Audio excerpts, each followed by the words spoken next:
नोंनिया आंना महेन्द्र बसुमतारी गामिनि मुङा गामिया जाहैबाय जियागुरि मा जादों जाथाया जाथायाथ' ओरैबायदि जादों आं लोमजादोंमोन आरोखि लोमजानानै फुरा गोब्राब लोमजानानै आङो डाक्टारनाव लांदों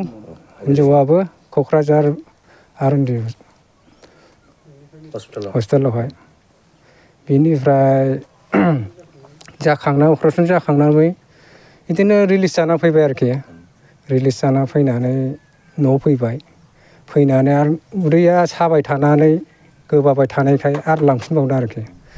क'क्राझारावनो माबा मेडिकेल कलेजाव हस्पिटालाव लांदों दा बिनिफ्राय साननै सानथाम थाबाय सानबासो थानानै हैबावदों आरोखि 6 दिनसो हस्पिटालावहाय बिनिफ्राय लांफिनबावनानै आरोखि दा बिनिफ्राय थाफाबाय थादों हिनजावाबो थाफाबाय थानानै गाबोन बायदियाव रिलिज जागोन दिनै बायदियाव खारबाय आरोखि बे मबाइल सुइस अफ खालामनानै दा बे सुइस अफ फैथायै जादों आरोखि बेसे गोबाव जाखो जानायाथ' आङो बेमाराव दंमोन नालाय बिराद उसुगाव रावबो जोथोन खालामग्राबो रावबो गैया जाहैबाय न'खराव हिनजाव खारनायाथ' 1.5 मासानो जाहैबाय आं दा नेदोंमोन आङो फैगौबा दासिमबो गैया फैबाथ' हामगौ नंदोंमोन आं फिसाबो दंमोन 10 बोसोरसो जाबाय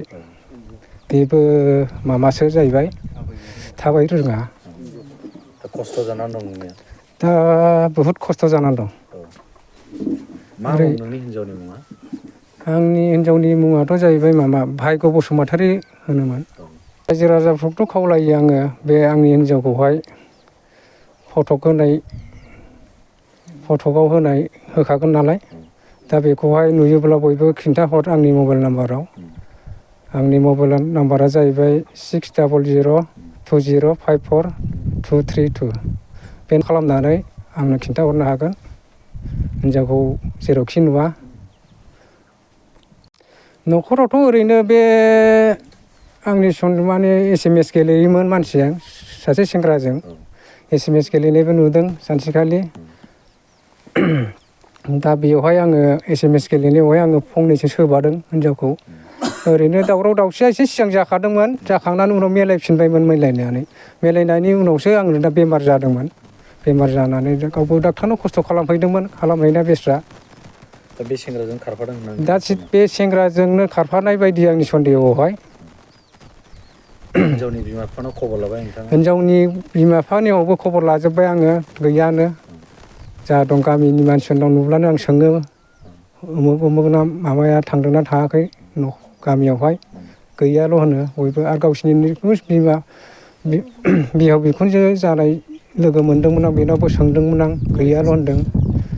दहायसो सोंदोंमोन आं बेयावबो बाजारावहाय फैखायो नालाय बिसोर लोगोआबो बाजार मोनसेखौनो जालायखायो